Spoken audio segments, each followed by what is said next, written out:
Hello, hi Drishti ma'am. Good morning, sir. Hi, good morning ma'am.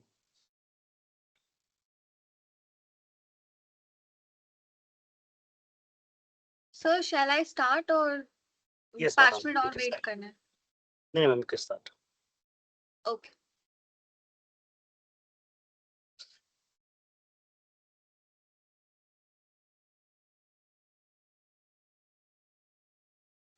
Good morning all.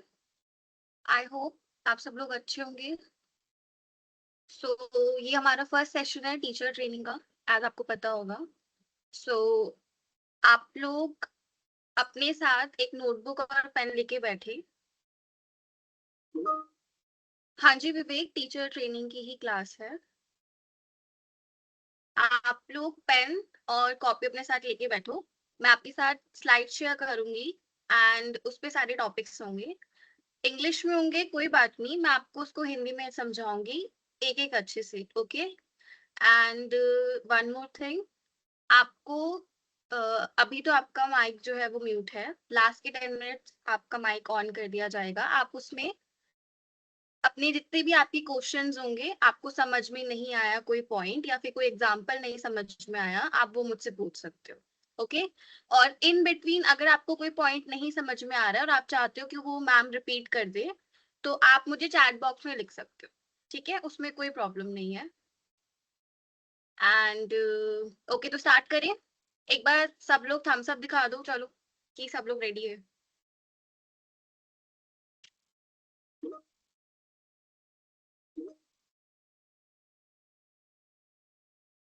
Okay okay, start करें। Okay, सो मैं आपके साथ आपके सबके पास पेन कॉपी सब लोग लेके बैठ गए?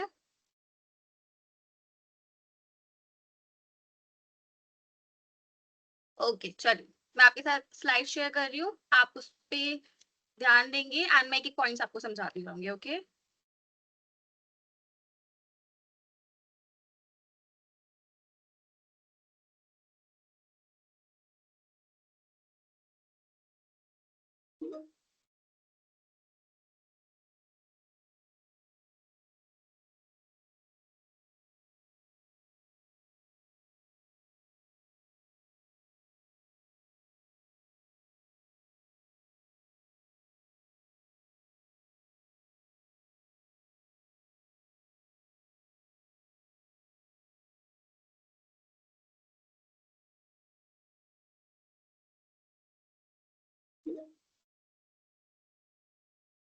ओके, तो आप फर्स्ट स्लाइड में देख सकते हो, टॉपिक है आपका introduction to teaching and learning. Okay, मतलब इस सेशन में, आज के सेशन में हम सिर्फ एक इंट्रो लेने वाले हैं कि basically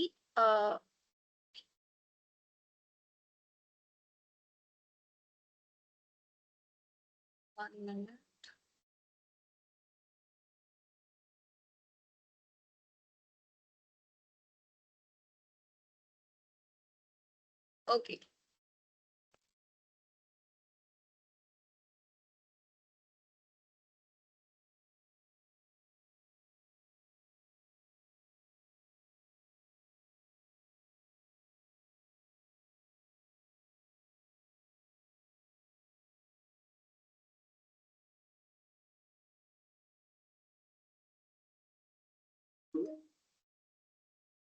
1 minute 1 minute.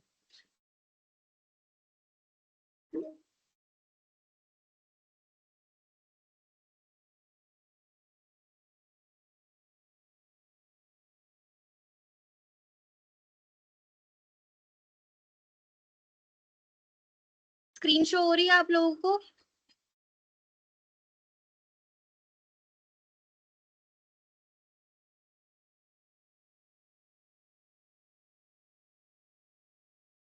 Okay okay, सो जैसे कि फर्स्ट स्लाइड में है आपका introduction to teaching and learning. तो आज की सेशन में, जो हमारा फर्स्ट सेशन है ऑफ कोर्स, उसमें आज सिर्फ हम इंट्रोडक्शन लेंगे कि एग्जैक्टली टीचिंग और लर्निंग क्या होती है। ठीक है।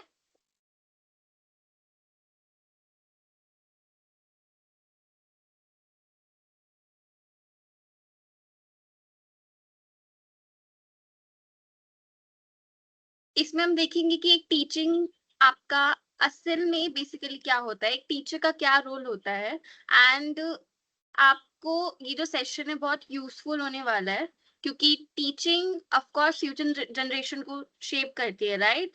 एक अच्छा टीचर बनोगे तभी तो आगे बच्चों को समझाओगे, वो आगे जाके चीजें करेंगे, राइट। तो आपको पहले स्लाइड में दिख रहा होगा introduction to teacher and learning. Next slide में देखिए सेशंस एंड ऑब्जेक्टिव्स। अब इस सेशन के मतलब इस सेशन का ऑब्जेक्टिव्स क्या है, इस सेशन में हम क्या सीखने वाले हैं। तो पहला तो आपका टीचिंग और लर्निंग सीखेंगे कि क्या होती है टीचिंग और लर्निंग। नेक्स्ट आपका identify the key roles and responsibilities of a teacher. आप एक अच्छे टीचर की क्या जिम्मेदारियां होती है, उनकी क्या भूमिका होती है, वो हम सीखेंगे। Third point, recognize different types of learners। अब देखो, टीचर अपना पढ़ा के चले जाए उससे फर्क नहीं पड़ता, ठीक है, फर्क पड़ता है जो सीख रहा है। अब अलग अलग टाइप के सीखने वाले बच्चे होते हैं, सबकी समझने और सबकी समझने की जो क्षमता होती है, जो स्किल्स होती है वो अलग होती है ना, हर टाइप का लर्नर होता है, ठीक है। तो हम वो सारे टाइप्स ऑफ लर्नर समझेंगे। Fourth point, understand the importance of teaching skill in effective education. और समझेंगे कि जो आपकी टीचिंग स्किल्स है, मैं आपको आगे बताऊंगी क्या होती है। वो आपकी इफेक्टिव एजुकेशन मतलब अच्छी पढ़ाई के उसमें क्या इंपॉर्टेंस है उसकी, ठीक है।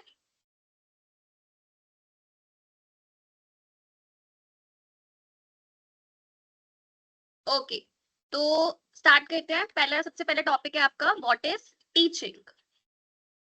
तो टीचिंग क्या है? टीचिंग एक प्रोसेस है जिसमें क्या होता है, जिसमें टीचर स्टूडेंट को गाइड करता है, उनको फैसिलिटेट करता है, उनको सपोर्ट करता है, उन्हें सब कुछ समझाता है ना। टीचर का ये रोल तो होता है, वो उनको नॉलेज देता है, स्किल समझाता है, वैल्यू समझाता है और इन सबको समझने में हेल्प करता है। तो देखो फर्स्ट स्लाइड में क्या है, teaching is the process of guiding, facilitating and supporting learners to acquire knowledge, skills, values and attitude. It is not just delivering information but helping learners understand and apply concept। मतलब teaching क्या process है, guiding करने का, उनको समझाने का, facilitate करने का एंड सपोर्ट करने का। किसको? लर्नर्स को, ताकि वो नॉलेज, ज्ञान को, नई स्किल्स को, वैल्यूज को क्या कर सके, सीख सके, ठीक है। ये सिर्फ ये नहीं है कि आपने बच्चों को पढ़ा दिया और आपका काम हो गया। ये टीचिंग क्या है, जब आप लर्नर्स को हेल्प करते हो कुछ चीजें समझने में अच्छे से, ठीक है। नीचे की पॉइंट्स में देखो क्या लिखा है, effective teaching focuses on student understanding not just content delivery. मतलब अच्छा जो टीचर है, अच्छी जो टीचिंग है वो किस पे फोकस करती है, स्टूडेंट की अंडरस्टैंडिंग पर। मतलब कितना बच्चों को समझ में आ रहा है, आप जो समझा रहे हो वो कितना बच्चे को समझ में आ रहा है। ओके, तो आप ये डेफिनेशन एक बार लिख लीजिए, what is teaching, and then आप मेरे को थम्स अप शो करो उसके बाद लिखने के बाद।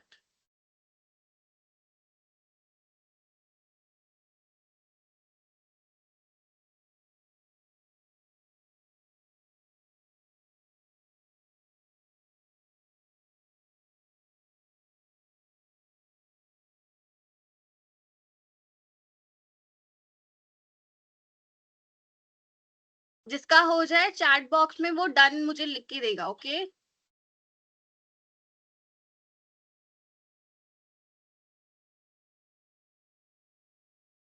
अच्छा, मेरी वॉइस आपको साफ साफ सुनाई दे रही है ना? कोई ऐसा ब्रेकिंग पॉइंट तो नहीं आ रहा?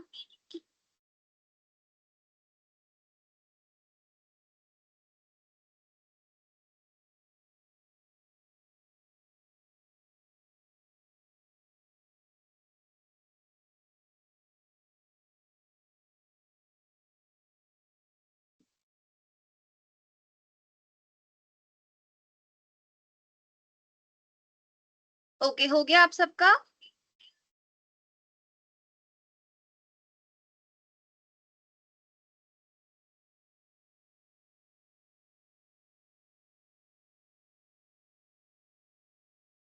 ओके, चलिए नेक्स्ट पॉइंट पे आते हैं।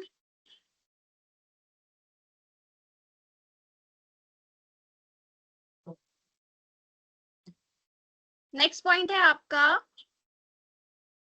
लर्निंग। अच्छा, लर्निंग से पहले मैं आपको थोड़ी चलो एग्जांपल दे देती हूँ टीचिंग के। जैसे कि चलो आप छोटे बच्चे को लो, ठीक है। जब आप छोटे बच्चे को एप्पल सिखाते हो तो उसको कैसे सिखाते हो? ए फॉर एप्पल, है ना, ये बोलते हो।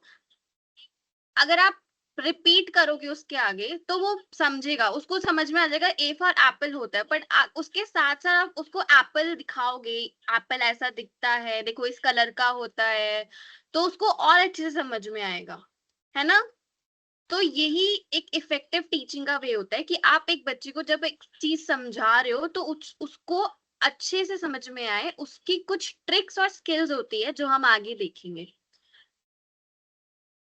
ऐसे ही सेम हिस्ट्री में होता है।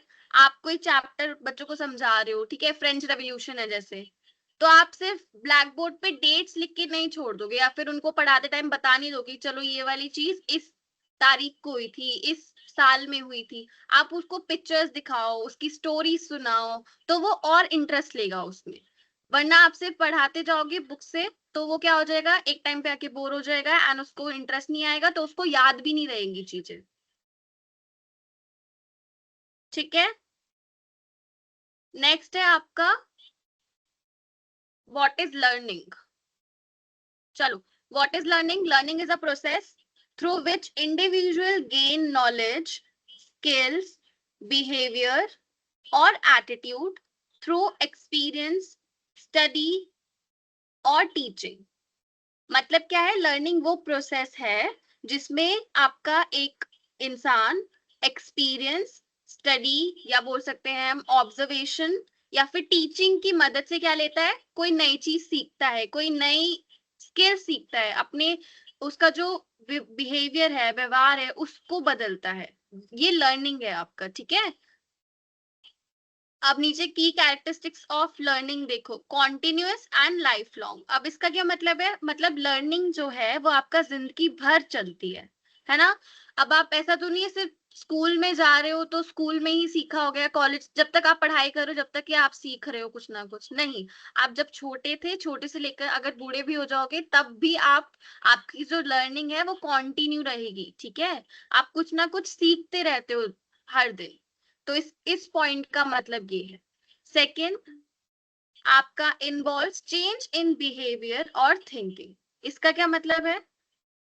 जैसे हम कोई नई चीज सीखते हैं ना तो हमारे बिहेवियर में भी चेंज आता है। जैसे कि हम पहले हम, आप छोटे बच्चे को देखोगे, वो बहुत, आप छोटे बच्चे को देखो जो स्कूल नहीं जाता, ठीक है। स्कूल जाने से पहले उसको बहुत सी चीजें नहीं आती, उसको खुद से खाना नहीं आएगा, वो अकेले थोड़ी देर आप उसको आप छोड़ नहीं सकते, वो हमेशा अपने माँ बाप के साथ ही रहेगा, ठीक है। लेकिन जब उसको स्कूल भेजते हो उसको थोड़ी देर अकेले रहना आएगा, ठीक है। वो पढ़ना सीखता है, लिखना सीखता है, अकेले खाना, खुद से खाना सीखता है। तो ये सब क्या है, उसके बिहेवियर में चेंज आ रहा है, ठीक है, उसकी थिंकिंग में, उसकी सोचने के उसमें चेंज आएगा। इस पॉइंट का मतलब ये है। नेक्स्ट आपका कैन हैपन फॉर्मली और इनफॉर्मली। अब ये क्या है ना, आपकी जो लर्निंग है, जैसे मैंने बताया, आप सिर्फ स्कूल या फिर आप सिर्फ कॉलेज में नहीं पढ़ाई करते हो, कुछ ना कुछ नहीं सीख रहे होते हो, आप उसके बाहर भी सीख रहे हो। तो यहाँ पे इसका मतलब यही है, फॉर्मली और इनफॉर्मली। फॉर्मली का मतलब आपके स्कूल्स, कॉलेज, ये सब इन जहाँ पे आपको सिखाया जा रहा है, ठीक है, जहाँ पे आपको सिखाया जा रहा है, फॉर्मली में वो चीजें आ जाती है। बट इनफॉर्मली में जैसे आपका, आपकी फैमिली, आप फैमिली पे क्या आप फैमिली से क्या सीख रहे हो, ठीक है, बात करने का वे, ठीक है, रहने का, आपको जो बेसिक चीजें होती हैं वो आपकी फैमिली सिखाती है। तो ये सब चीजें, मतलब आप समझो कि फॉर्मली मतलब स्कूल कॉलेज, जो आप जहाँ पे आपको स्पेशली सिखाई जा रही है कुछ स्पेसिफिक चीजें, और जो इनफॉर्मली चीजें हैं वो आप स्कूल कॉलेजेस के बाहर अलग से सीखते हो, ठीक है। अब जैसे कि अगर हम इसके एग्जाम्पल लें, तो जैसे आपने देखा होगा जब बचपन में हम साइकिल चलाना सीखते हैं तो वो कैसे सीखते हैं, जब तक हमें उसको बैलेंस करना नहीं आएगा, ठीक है, उसको बैलेंस नहीं करोगे तो जब तक आपको साइकिल चलानी नहीं आएगी, थोड़ा बहुत टाइम लगेगा, गिरोगे, फिर आप रोओगे, उसके बाद सीखोगे। तो ये सीखना ही क्या है, ये सीखना लर्निंग है, ठीक है। अब आप देखो, आप नए मोबाइल लेते हो तो उसकी फीचर्स खुद ट्राई करके सीखते हो ना, ये भी लर्निंग है। किचन में मम्मी के साथ कुकिंग करना सीखना, ये भी लर्निंग है। ये सब चीजें अब स्कूल में गलतियां करके आप गलतियां करोगे इंग्लिश में, ठीक है, जब तक बोलोगे नहीं लिखोगे नहीं आपको इंग्लिश नहीं आएगी समझ में, तो वो क्या है, ये भी लर्निंग है, ठीक है। चलिए अब ये पॉइंट्स, ये लर्निंग का भी डेफिनेशन लिख लो और कैरेक्टरिस्टिक्स लिख लो।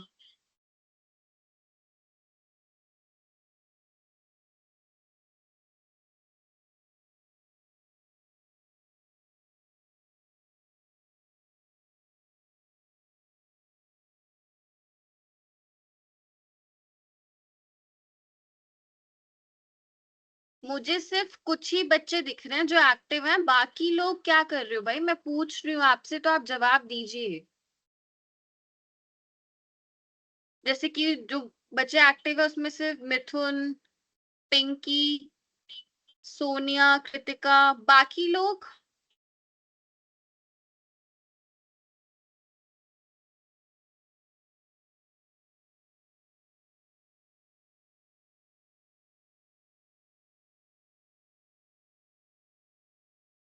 चलिए जल्दी से लिखिए लर्निंग की डेफिनेशन और कैरेक्टरिस्टिक्स, फिर मेरे को डन चैट बॉक्स में सबका चाहिए। 70 स्टूडेंट्स हैं, 70 की 70 का चाहिए। और अगर नहीं समझ में आ रहा है तो आप मेरे को चैट बॉक्स में लिख के भेजो कि मैम वो पॉइंट दोबारा समझाओ हमें।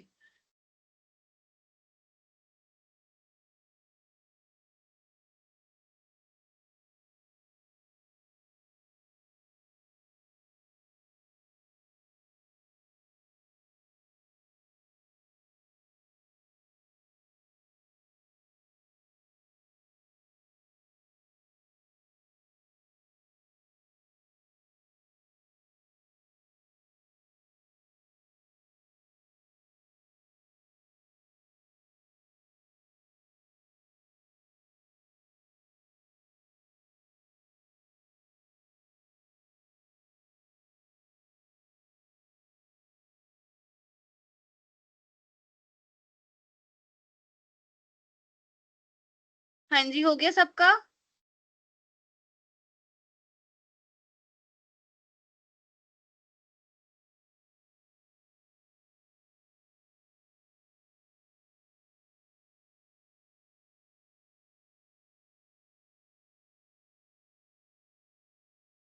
चलिए नेक्स्ट पॉइंट पे आते हैं।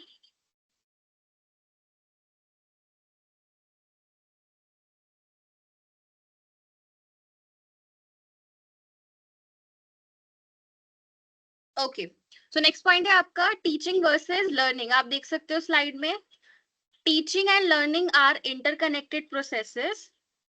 First, teaching what the teacher does and learning what the student understand. मतलब आपका जो टीचिंग और लर्निंग है वो आपका इंटरकनेक्टेड प्रोसेस है। मतलब इंटरकनेक्टेड प्रोसेस का मतलब एक दूसरे से जुड़े हुए हैं। मतलब टीचिंग क्या है, जो टीचर आपको समझाने का ट्राई कर रहा है, जैसे मैं आपको समझा रही हूँ तो मैं टीचिंग कर रही हूँ।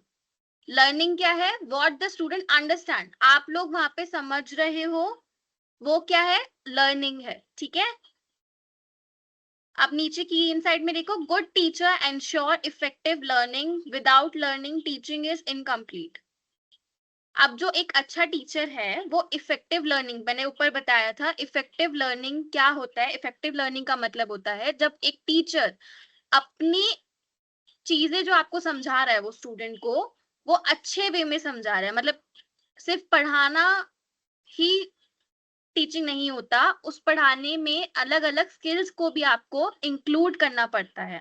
और वो स्किल्स क्या होती है, आपकी टीचिंग एड्स का यूज करना। अभी हम आगे मैं बताऊंगी आपको टीचिंग एड्स क्या होता है नेक्स्ट क्लास में। अभी आप इतना समझो, टीचिंग एड्स का मतलब होता है जब आप कोई चीज समझा रहे हो तो आप उसके समझाने के साथ साथ कोई चार्ट पेपर यूज कर रहे हो जिसमें पिक्चर्स बनी हुई है उस टॉपिक से रिलेटेड, कोई आप स्टोरी समझा रहे हो उन बच्चों को, कोई वीडियो दिखा रहे हो, ठीक है।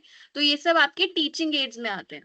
तो एक इफेक्टिव टीचिंग कब अच्छी बनती है, जब आप टीचिंग एड्स का यूज करते हो। अच्छी लैंग्वेज, अच्छी लैंग्वेज का मतलब आपकी लैंग्वेज साफ है, आपके जो शब्द हैं वो उनको समझ में आ रहे हैं, इजीली वो समझ पा रहे हैं उन चीजों को। तो ये चीजें आपकी इफेक्टिव लर्निंग को अच्छा बनाती है, ठीक है। और नीचे उसके बाद में देखो, without learning teaching is incomplete. अगर हम सीखेंगे ही नहीं तो टीचिंग क्या है, इनकम्प्लीट है। अगर बच्चे को समझ में ही नहीं आया तो मेरा तो पढ़ाना मेरा क्या ठीक रहेगा, नहीं रहेगा ना, कंप्लीट नहीं हो पाएगा। तो इसमें इस वाली स्लाइड पे ये लिखा हुआ है। अब जैसे कि एग्जाम्पल में आप ना बस बोले जा रहे हो, सिर्फ लेक्चर दिए जा रहे हो, बच्चों को समझाए जा रहे हो, ठीक है, और बच्चे उसको क्या कर रहे हैं, बस अपने नोटबुक में लिखे जा रहे हैं, बस उनको मतलब ही नहीं है, उनको समझ में ही नहीं आ रहा, तो उसका कोई फायदा है? अब टीचर आपको, आप जब तक बच्चे को उससे टॉपिक से रिलेटेड चीजें नहीं दिखाओगे, जैसे कि आपको हिस्ट्री का चैप्टर पढ़ा रहे हो तो उनको आप स्टोरी सुनाओ उसके बारे में, अच्छा चलो उस टाइम पे ना ये ऐसी ऐसी चीजें हुई थी, इस उन लोगों ने ये कंट्रीब्यूट करा था हमारी कंट्री के लिए, हमारे देश के लिए, तो तब तक उनको समझ में, उनको जब अच्छे से समझ में आएगा। अदरवाइज वो बोर हो जाएंगे और वो उनका जो इंटरेस्ट है वो उस टॉपिक में नहीं आएगा, ठीक है। चलिए next topic, role of a teacher. अब जो आपका टीचर है उसका क्या रोल है, ठीक है। अभी हम ऊपर समझ रहे थे कि टीचिंग क्या है, एक इफेक्टिव लर्निंग को करवाना। तो उसके लिए टीचर को पहले अपने अंदर कुछ चेंजेस लाने पड़ते हैं, उसको अपने अंदर देखना पड़ता है कि मेरे अंदर वो स्किल्स एंड टेक्निक्स है कि मैं जो लर्निंग है उसको इफेक्टिव बना सकती हूँ या बना सकता हूँ। तो ये कुछ पॉइंट्स है, जैसे कि देखो, आपका facilitator of learning, guide and mentor, motivator and supporter, evaluator of student progress. तो ये जो टीचर्स है ना, ये इसके कुछ मेन रोल है, मतलब ये आपकी जो चार मैंने पॉइंट्स अभी पढ़े वो चार मेन पॉइंट्स है जिसको टीचर, जो रोल टीचर ये प्ले करता है। जैसे कि पहला है आपका फैसिलिटेटर ऑफ लर्निंग। अब इसमें क्या है, आपका बेसिकली जो टीचर है उसके ऊपर क्या है, कुछ जिम्मेदारियां होती है कि वो अच्छा फैसिलिटेटर बने, मतलब अच्छे से बच्चों को समझाए हर चीजें, ठीक है, हर टॉपिक उसको अच्छे से समझाए, अगर उसको नहीं आ रहा है समझ में तो उसको दोबारा समझाए, अगर उसको जिस वे में, जिस मेथड से वो उसको समझा रहा है, अगर उस वे में उसको नहीं समझ में आ रहा तो वो अपने मेथड, अपनी स्किल्स को चेंज करे, कुछ चीजें इंक्लूड करे उसमें ताकि बच्चे को अच्छे से समझ में आए, ठीक है। नेक्स्ट है आपका guide and mentor. Guide and mentor का मतलब क्या होता है कि बच्चों को वो गाइड करे, गाइड का मतलब उसको रास्ता दिखाए, उसको जो चीज समझ में नहीं आ रही है उसको उसमें हेल्प करे, ठीक है। मेंटोर का मतलब क्या होता है, मेंटोर मतलब आप जिसको अपना रोल मॉडल मानते हो, ठीक है, वो मेंटोर होता है। तो एक टीचर को एक अच्छा मेंटोर बनना पड़ता है, तभी बच्चे उससे क्या होते हैं, इन्फ्लुएंस होते हैं, बच्चे उसको जब तक टीचर बच्चों की नजरों में अच्छा नहीं होगा बच्चे भी उसको फॉलो नहीं करेंगे। नेक्स्ट आपका third is motivator and supporter. अब जो आपका टीचर है वो मोटिवेटर होना बहुत जरूरी है। अगर आपका एक टीचर बहुत स्ट्रिक्ट होगा और वो बच्चे को उसकी गलतियां ही दिखाता रहेगा तो बच्चा क्या हो जाएगा, डीमोटिवेट हो जाएगा, और उसको उसका पढ़ाई में ऑलरेडी मन नहीं लग रहा, वो फिर वो वैसे भी छोड़ देगा पढ़ना। तो एक अच्छा टीचर मोटिवेटर होना जरूरी जरूरी है, मोटिवेटर उसको, ताकि वो बच्चे को मोटिवेट करे, अगर वो नहीं भी अच्छा कर रहा है तो वो मोटिवेट करे तो वो अच्छा करने लग जाए। एंड सपोर्टर, उसको एक अच्छा सपोर्टर भी बनना चाहिए, सपोर्टर इन द सेंस मतलब उसको हेल्प करे, अगर उसको एक्स्ट्रा टाइम चाहिए, उसको एक्स्ट्रा टाइम देना पड़ रहा है बच्चे को समझाने के लिए तो वो उसको देना चाहिए। नेक्स्ट है आपका इवैल्यूएटर ऑफ स्टूडेंट प्रोग्रेस। अब देखो मैंने ऊपर बताया था कि टीचर का काम सिर्फ पढ़ा के जाना नहीं होता है, बच्चे को कितना समझ में आया वो भी उसको समझ में आना, उसको पूछना चाहिए बच्चों से। मतलब जैसे आप अपनी, मैं आपसे कुछ भी पढ़ा रही हूँ, अभी तो आपका माइक ऑफ है, लास्ट 10 मिनट्स में आपसे पूछूंगी कि मैंने क्या पढ़ाया, तो वो क्या है, वो इवैल्यूएट करना है, मतलब बच्चों से पूछो कि जो आपने टॉपिक समझाया उसमें उनको क्या समझ में आया, अगर नहीं समझ में आया तो आप उनको फिर से समझाओ, ठीक है। जब आप टॉपिक समझा रहे हो तो उसके बीच बीच में से उनसे क्वेश्चन करो कि चलो ये मैंने आपको बताया अभी, आपको इससे क्या समझ में आया, चलो एग्जाम्पल्स दो, तो ये इवैल्यूएट करना होता है, ठीक है।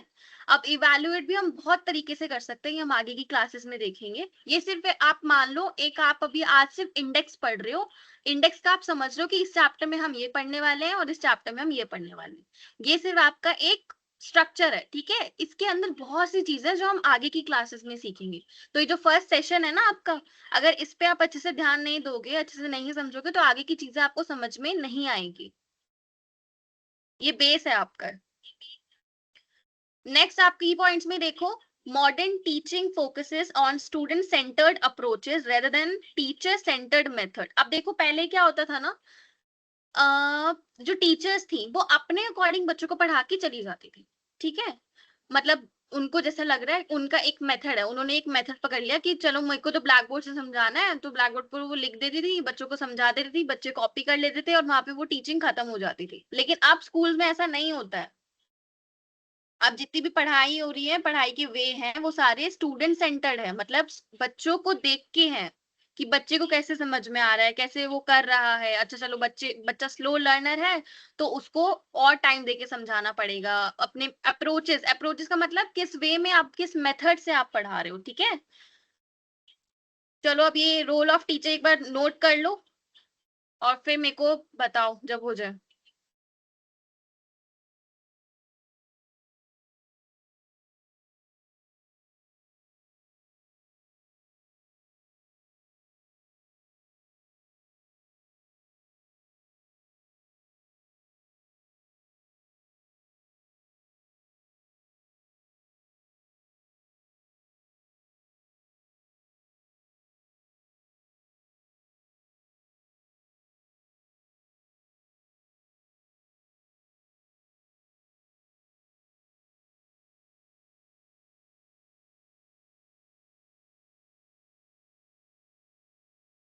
ओके, सदमा डन, सुम्या डन, मुस्कान done, Vivek Kumar done.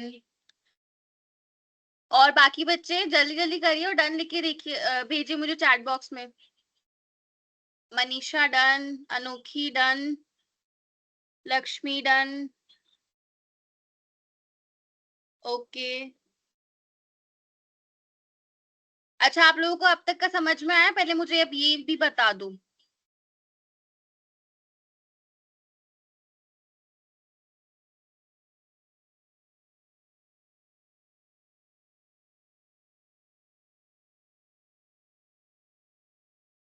Okay okay, good, very good. ऐसे ही रिस्पॉन्स करो तो मजा भी आएगा ना पढ़ने में, फिर मेरे को भी लगेगा कि चलो बच्चे पढ़ रहे हैं तो मैं और अच्छे से आपको एग्जाम्पल वगैरह दूंगी, ठीक है। चलिए ओके, नेक्स्ट टॉपिक देखते हैं, रिस्पॉन्सिबिलिटीज ऑफ टीचर।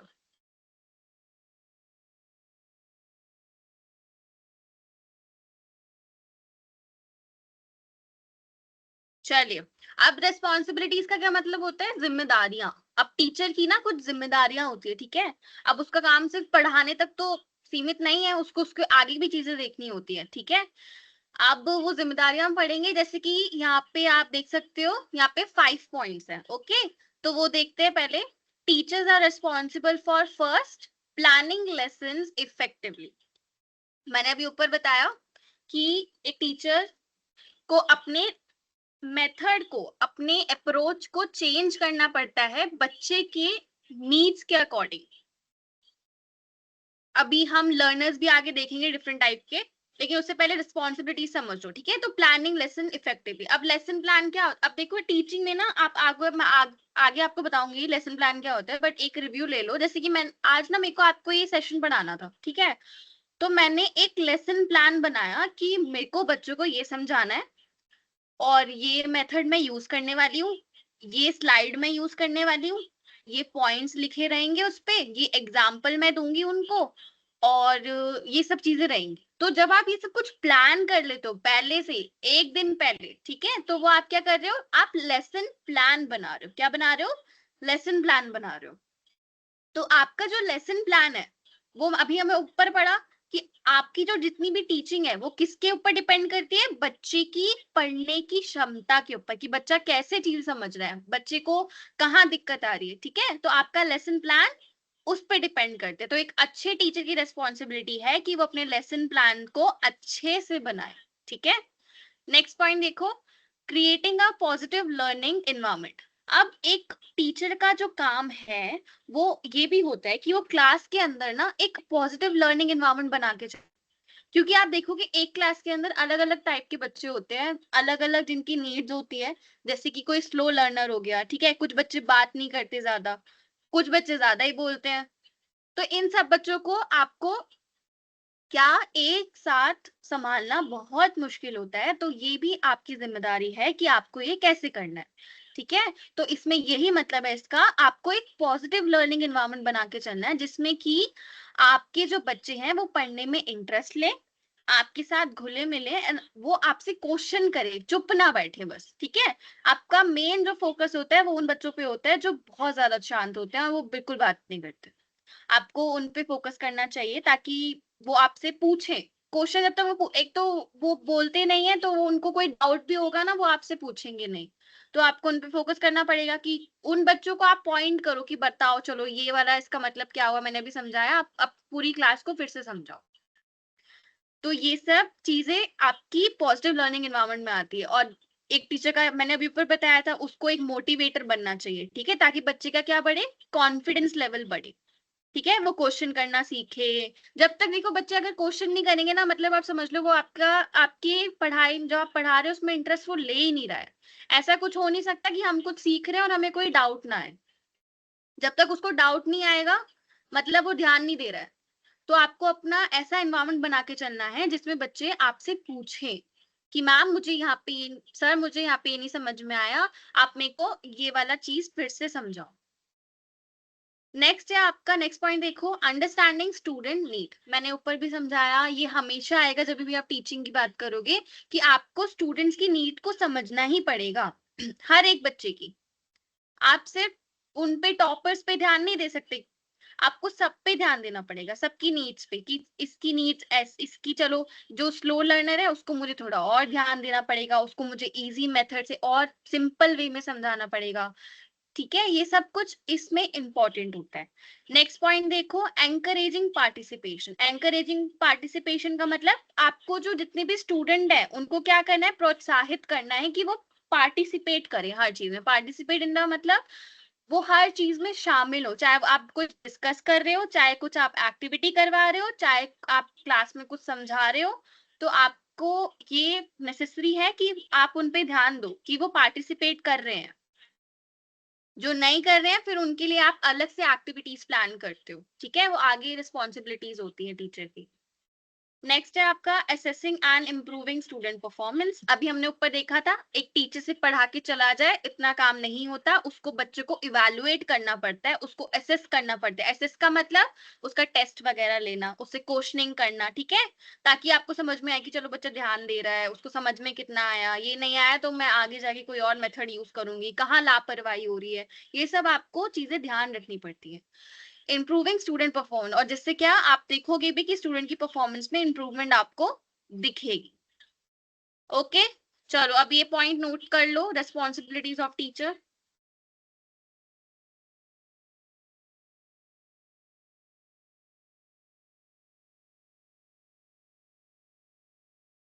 हाँ जी कोमल बोलिए। क्लियर नहीं दिख रहा है बच्चे? अच्छा एक बार सब बता दो, सबको क्लियर दिख रहा है कि नहीं दिख रहा है, कि कोमल के नेट में ही प्रॉब्लम है, फिर मुझे पता चल जाएगा। एक मिनट। विवेक, आपको जो अटेंडेंस है वो आपको ऑलरेडी बता दिया गया है कि आपको कैसे मार्क करनी है। कोमल, सबको क्लियर दिख रहा है? बच्चे आपके नेट में कोई दिक्कत है, आप उसको थोड़ा लोकेशन चेंज करके चेक करिए।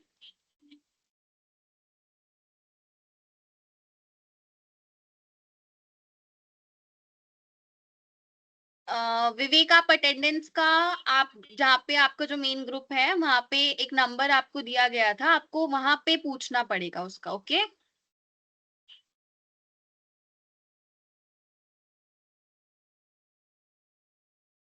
ओके ओके गाइस, मेरे को समझ में आ गया, आपको साफ दिख रहा है। अब थोड़ा जल्दी नोट कर लीजिए, हमें कंप्लीट करना है ना नेक्स्ट टॉपिक।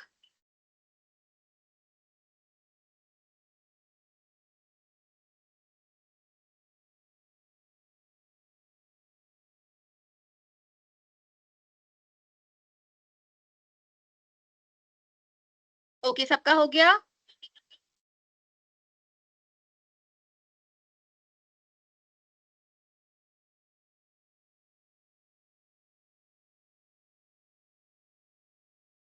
ओके चलिए नेक्स्ट टॉपिक पे आइए।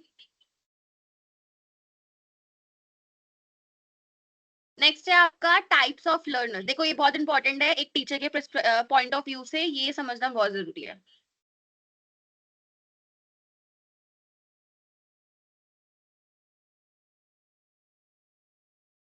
चलिए देखिए, टाइप्स ऑफ लर्नर मैंने अभी आपको ऊपर समझाया कि एक टीचर का जो लेसन प्लान है ना, मतलब उसको जो नेक्स्ट दिन समझाना है क्लास में, वो टोटली किस पे डिपेंड करता है कि बच्चा कैसे समझ रहा है।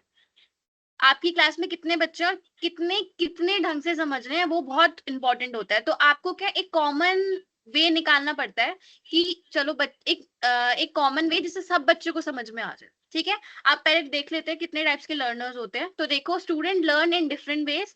Common type include first learner कौन सा है? Visual learners. ये कौन से लर्नर्स होते हैं? जो आपका पिक्चर से, डायग्राम से, वीडियो से, इनसे ज्यादा समझ में आता है।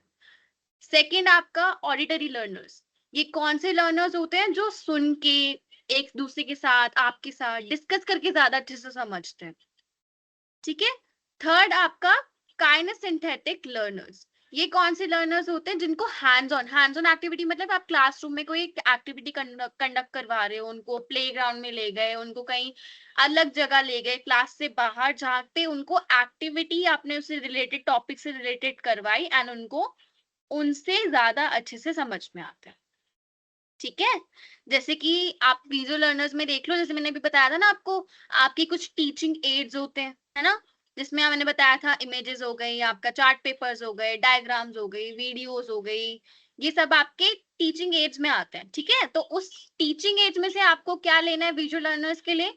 इमेजेस लेनी है, डायग्राम्स लेने हैं, वीडियोस, कि उनको अच्छे से समझ में आ जाए। वैसे तो देखो, जो विजुअल लर्नर्स वाली जहाँ पे यहाँ पे जो पॉइंट है ना, इमेजेस और डायग्राम और वीडियो वाली बात, आप किसी भी बच्चे को उठा लो, सब लोग इसमें बहुत इंटरेस्ट लेते हैं जब आप उनको पिक्चर्स, डायग्राम्स और वीडियोस के साथ समझाते हो। इवन आपने खुद के साथ देखा होगा, तब जब आप कुछ चीज का ओवरव्यू लेने जाते हो, कोई चैप्टर समझने जाते हो, तो आपको चाहिए कि चलो रिलेटेड मुझे कोई पिक्चर्स वगैरह या वीडियोस दिख जाए तो मेरे को और अच्छे से समझ में आएगा। ठीक है। ऑडिटरी लर्नर्स का समझ में आ गया आपको कि उनको सुन के, समझ के, उनको ज्यादा अच्छे से वैसे समझ में आता है। काइनेस्थेटिक कौन से हो गए? जिनको आपका हैंड्स ऑन एक्टिविटी के ज्यादा, उनको ज्यादा उससे समझ में आता है। आपकी पॉइंट्स क्या है? A good teacher adapt teaching methods to suit different learner. जैसे मैंने आपको बताया, आपको जो आपका एक अच्छा टीचर है, जो उसकी टीचिंग मेथड है, वो किसके ऊपर बनते हैं? लर्नर्स की डिफरेंट नीड्स के ऊपर, ताकि वो हर एक लर्नर की नीड्स को फुलफिल कर पाए। फुलफिल मतलब पूरा कर पाए। ठीक है, अच्छे से उनको समझ में आ जाए ये चीज। ओके, चलिए ये भी लिख लीजिए एक बार।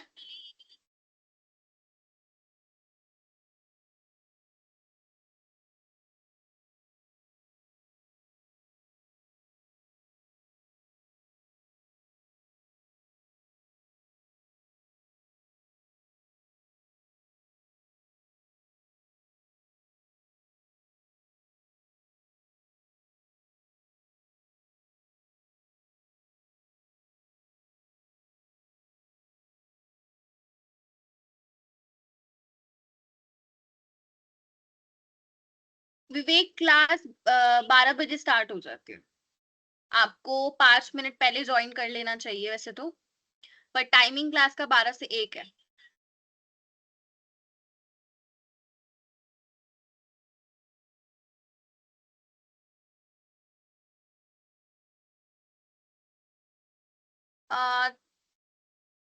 थर्ड पॉइंट बेटा कौन सा? टाइप्स ऑफ लर्नर्स का ही।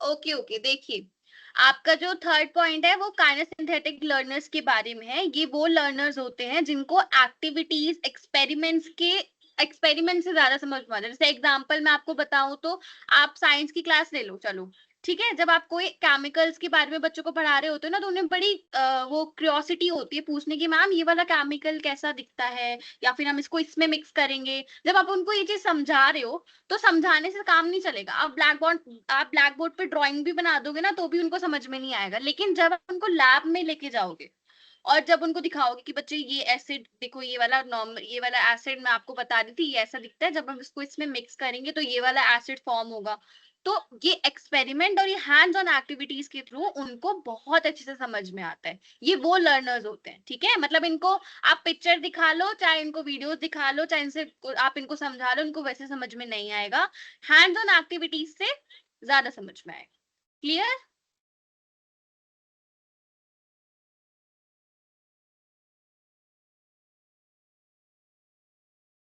बहुत से बच्चे अटेंडेंस के बारे में पूछ रहे हैं। बच्चों, आपका जो ग्रुप है ना, उसमें आपको सब कुछ मिल जाएगा, उसमें सारी डिटेल्स आपको मिल जाएंगी। चलिए पहले नोट कर लीजिए जल्दी और मेरे को बताइए जल्दी कि हमारा नोट हो गया है।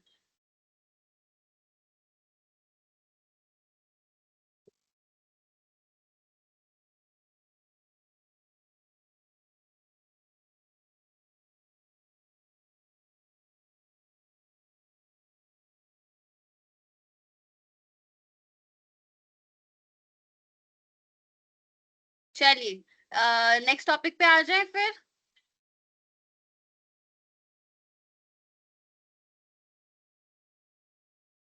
ओके ओके, चलिए आ जाइए। Importance of teaching skills. अब देखो, ये बहुत इंपॉर्टेंट है। जैसे मैंने बताया आपको, टीचिंग स्किल्स बहुत बहुत बहुत जरूरी है। एक टीचर कैसे अपनी अपनी चीजें बच्चों तक पहुंचा रहा है, वो बहुत जरूरी होती है, ठीक है। जिसमें कि आपका कुछ पॉइंट्स बहुत जरूरी है। जैसे देखो, पहला कम्युनिकेशन स्किल। अब आपका कम्युनिकेशन स्किल का क्या मतलब होता है ना, आपके बात करने का भी, ठीक है। आप बच्चे को कौन सी लैंग्वेज में किस तरीके से समझा रहे हो, वो लैंग्वेज बहुत मेन होती है। कम्युनिकेशन स्किल्स इसलिए बहुत जरूरी होती है। आप ऐसी लैंग्वेज यूज करो बिल्कुल सिंपल, जिसमें हर बच्चा समझ सके, ठीक है। जिसमें हर बच्चे को समझ में आए। कोई ऐसा फैंसी वर्ड यूज मत करो, कोई हैवी लैंग्वेज, मतलब ऐसा कोई इंग्लिश का वर्ड यूज कर दिया जो बच्चे को समझ में ही नहीं आया, बच्चा सुन के डर गया कि अरे मैम पता नहीं क्या बोले जा रही है। वो बच्चा फिर उसी पे अटक जाएगा, उसको समझ में ही नहीं आएगी आगे की चीजें। तो अपनी लैंग्वेज को बिल्कुल सिंपल और क्लियर रखना चाहिए, ठीक है। नेक्स्ट है आपका क्लासरूम मैनेजमेंट। जैसे मैंने बताया, क्लासरूम में बहुत बहुत तरीके के बच्चे होते हैं। कोई टॉपर होता है, कोई स्लो लर्नर होता है, कोई बिल्कुल नहीं बात करता, कोई बहुत ही शरारती होता है। तो आपको सबको एक इकट्ठा कैसे संभालना है, ये क्लासरूम मैनेजमेंट स्किल आपकी बहुत इंपॉर्टेंट है। हम आगे इसको डिटेल में पढ़ेंगे नेक्स्ट क्लास में, कि आप कैसे मैनेज कर सकते हो बच्चों को। लेकिन एक टीचिंग की जो टीचिंग स्किल की जो एक इम्पोर्टेंट एक और स्किल है, वो आपका क्लासरूम मैनेजमेंट है, कि आप बच्चों को कैसे संभाल रहे हो इन सब बच्चों को, ठीक है। अब नेक्स्ट है आपका क्वेश्चनिंग टेक्निक। जैसे मैंने बताया, क्वेश्चनिंग टेक्निक बहुत इंपॉर्टेंट है। आपने समझा दिया, आप समझा के चले गए, उनको कोई फर्क नहीं पड़ेगा। वो उनको पता है कि मैम आएंगी समझा के, या सर आएंगे समझा के चले जाएंगे, खत्म। आज जब तक उनसे पूछोगे नहीं, वो ध्यान ही नहीं देंगे। आप उनसे जब तक बीच बीच में सवाल नहीं करते रहोगे, चलो आप खड़े हो, आप बताओ इसका एग्जाम्पल क्या होगा, मैंने ये बताया, इसका इसका मतलब इसको समझाओ दोबारा सब पूरी क्लास में। मैं जब नेक्स्ट क्लास में आऊंगी, आप मेरे को समझाना है सब कुछ। तो ये बहुत जरूरी होते हैं। क्वेश्चनिंग टेक्निक बहुत इंपॉर्टेंट होती है। इसमें आपका इंटरेक्शन भी आता है। इंटरेक्शन का मतलब बच्चों से घुलना मिलना, ठीक है। ये इंपॉर्टेंट होता है। नेक्स्ट है आपका यूज ऑफ टीचिंग एड्स। देखो, मैंने अभी ऊपर समझाया था आपको टीचिंग एड्स। टीचिंग एड्स को मेरे को नहीं लगता आपको डाउट होगा, तो आपको टीचिंग एड्स का यूज करना बहुत जरूरी है। अब जैसे मैंने बताया, बच्चों के अकॉर्डिंग 3 टाइप के लर्नर्स होते हैं। वो तीनों के अकॉर्डिंग आपको अपनी लेसन प्लान बनाना होता है। टीचिंग एड्स चूज करनी होती है, जैसे कि आपका पिक्चर्स हो गया, डायग्राम्स हो गए, चार्ट पेपर हो गए, ये सब कुछ चीजें, ठीक है। ये आपका टीचिंग एड्स में आ जाता है। नेक्स्ट है आपका अडेप्टेबिलिटी। अडेप्टेबिलिटी का मतलब होता है अपने आप को बच्चों के तरीके से ढाल लेना, ठीक है। अपने आप को बच्चों के तरीके से ढाल लेना, ये आपका अडेप्टेबिलिटी होता है। कि आपकी जो लेसन प्लान है वो इतनी फ्लेक्सिबल हो। फ्लेक्सिबल का मतलब उसमें चेंजेस करे जा सके कि बच्चा अच्छे से समझ पाए, ठीक है। जैसे कि आप नीचे देखो, की इनसाइड में लिखा हुआ है, strong teaching skills improve student engagement and learning outcomes. मतलब आपका जो टीचिंग स्किल्स है, वो बच्चे की इंगेजमेंट, मतलब बच्चा कितना इंटरेस्ट के साथ पढ़ रहा है, आपसे कितना क्वेश्चन कर रहा है, आपको कितने जवाब दे रहा है, वो उस पर डिपेंड करता है बहुत। और उसके लर्निंग आउटकम्स भी, लर्निंग आउटकम्स का मतलब उनको कितना समझ में आया, वो सब उसी पे, ये टीचिंग स्किल्स पे ही डिपेंड करता है, ठीक है। चलिए नोट कर लीजिए एक बार, और कोई पॉइंट समझ में नहीं आया हो वो भी मेरे को एक बार बता दो।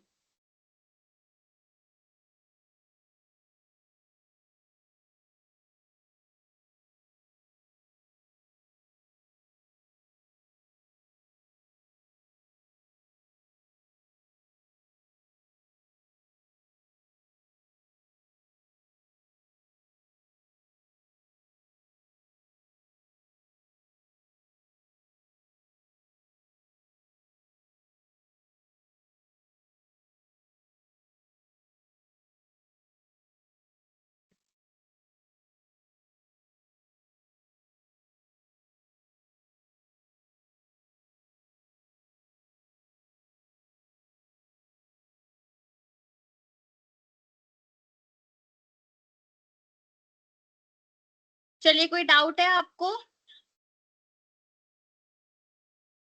कोई बात नहीं अरुण, नो प्रॉब्लम, आप कल से टाइम से ज्वाइन कीजिए।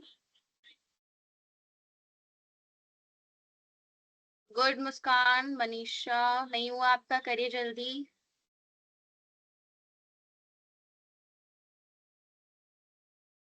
फिजा done, okay good. Robin okay.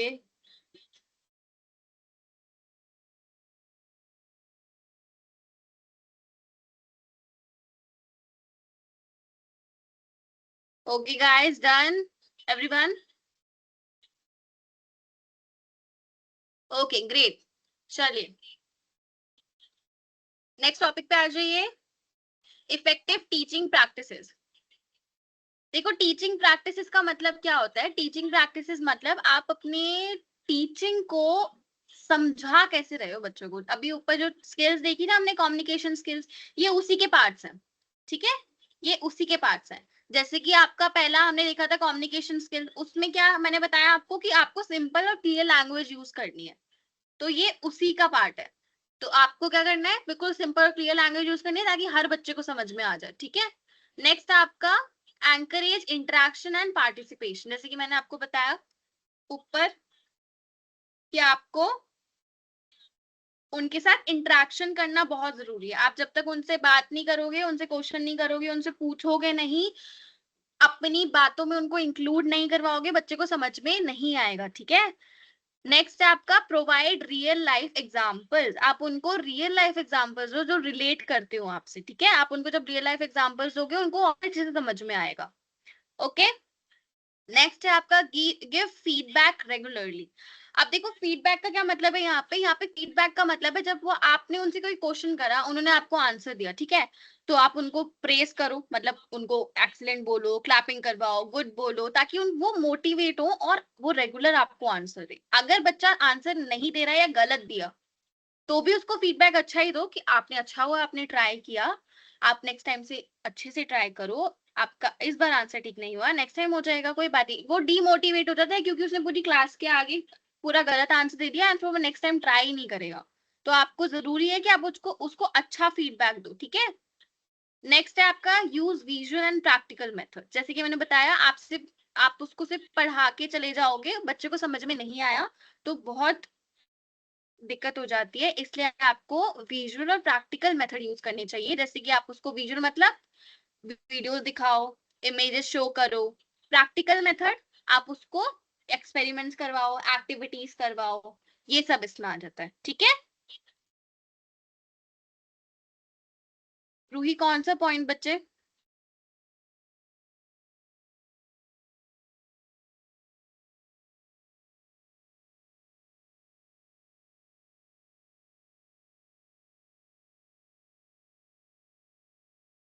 ये पॉइंट्स आप लिख लीजिए, और जो समझ नहीं आया एक बार मेरे को बता दीजिए आप चैट बॉक्स में, आपको वो समझा देते फिर से।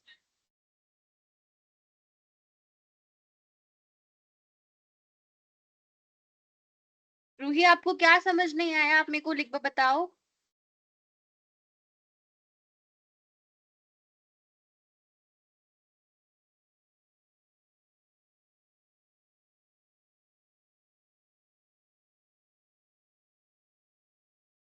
ओके डन सबका।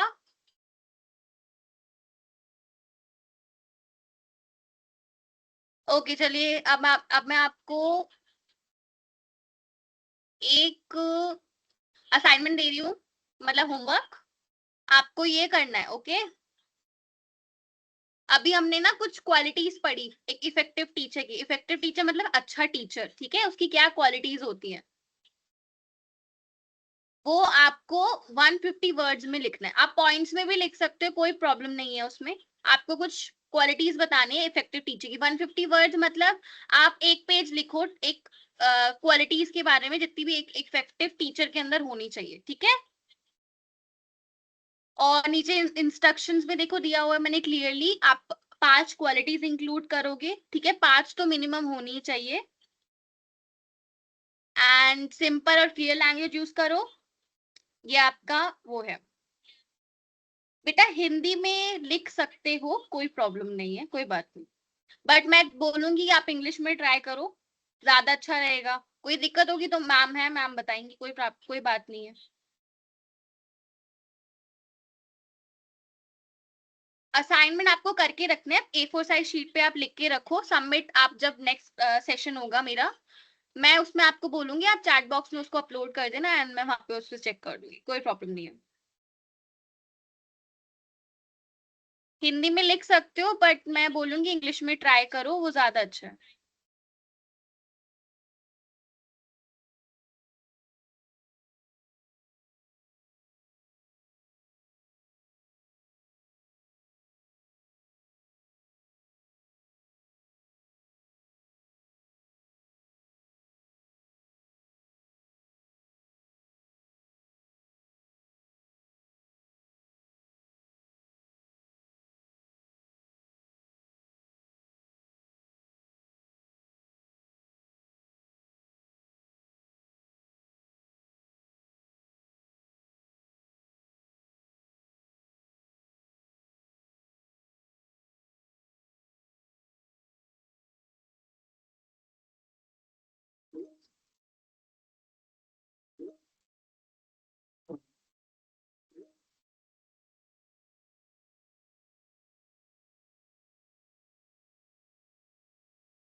प्रशांत सर, आप बच्चों के माइक अनम्यूट कर दीजिए, अगर उनको कोई डाउट होगा तो वो पूछ सकते हैं।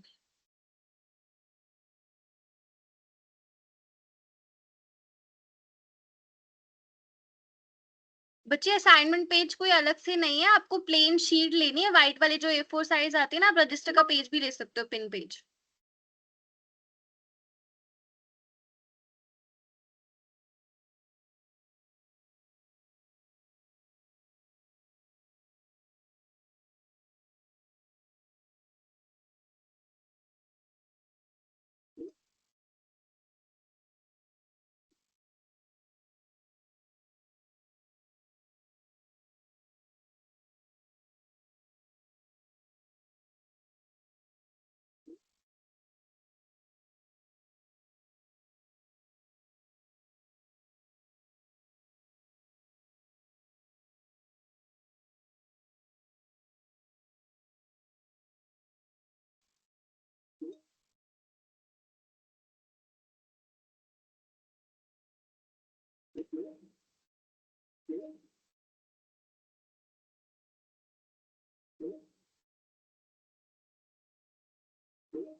हाँ जी, प्लेन व्हाइट शीट यूज कर सकते हैं, कोई डाउट कोई प्रॉब्लम नहीं है उसमें।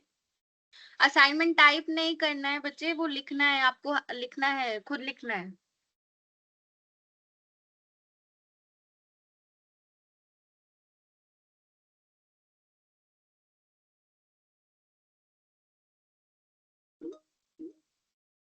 सिर्फ एक पेज का 150 वर्ड्स।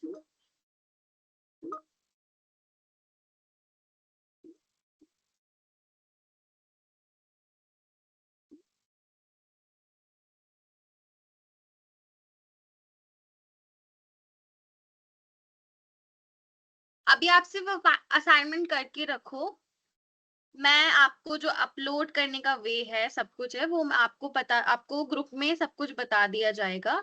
ये सिर्फ आपका होमवर्क है जो आपको करना है अभी, ठीक है?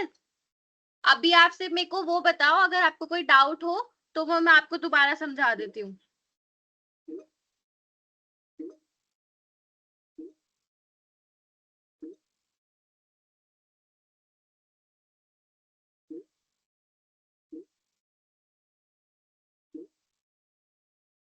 कृतिका, असाइनमेंट में मैंने आपको जब अभी स्क्रीन शेयर करी थी, मैं दोबारा कर देती हूँ, आप लोग स्क्रीनशॉट ले लीजिए उसका, वो आपको करना है, ठीक है? वेट।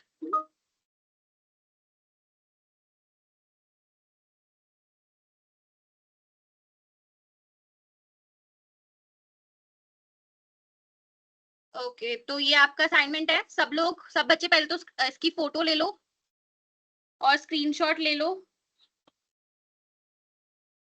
हाँ जी, लाइन वाले कॉपी में या पिन पेज में आप लिख सकते हो, कोई प्रॉब्लम नहीं है।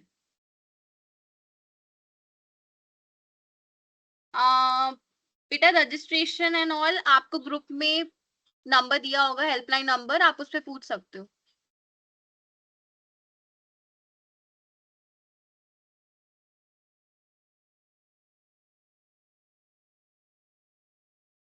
हाँ जी, कोई डाउट है?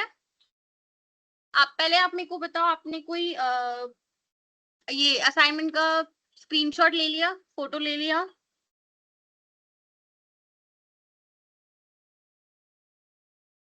ओके, तो आप मेरे को डाउट बता दो, अगर कोई डाउट हो तो इस सेशन में।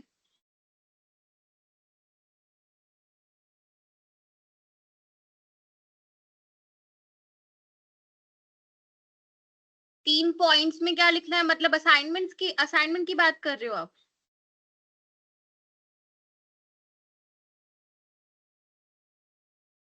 हाँ जी, तो असाइनमेंट में 3 पॉइंट्स नहीं लिखने हैं, वो इंस्ट्रक्शन दिए हुए। इंस्ट्रक्शंस का मतलब होता है कि आपका जो होमवर्क है आपको इस वे में करना है, इस तरीके से करना है।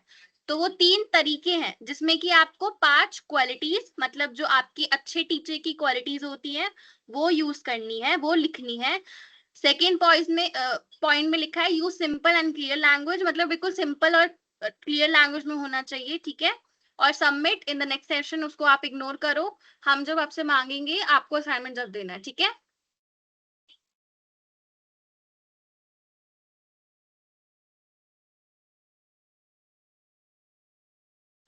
मुस्कान, हिंदी में लिख सकते हैं, बट मैं बोलूंगी कि आप इंग्लिश में ट्राई करो। चलिए, कोई डाउट नहीं है तो मैं क्लास एंड कर रही हूँ।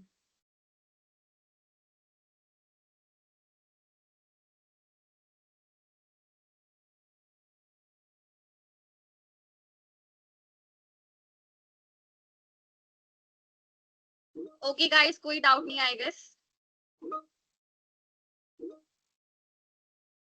ओके, नेक्स्ट क्लास में मिलते हैं। Bye for today.